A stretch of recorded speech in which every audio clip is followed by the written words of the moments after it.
ప్రతి ముత్తైదు అంబను కాదే కవిచేది తన మదిలోని కలకలనన్ని అమ్మలకేగ తెలిపేది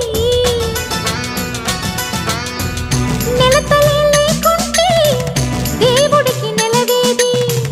భక్తులే రాకుంటే గుడికి ఇక వెలుగేది దయతోటి కుంకుమ పూలు అక్షింతలు మనమంతా ఇవ్వాలి తన తాళి నిలపాలి తాళి కాచి ముత్తైదా ఎల్ల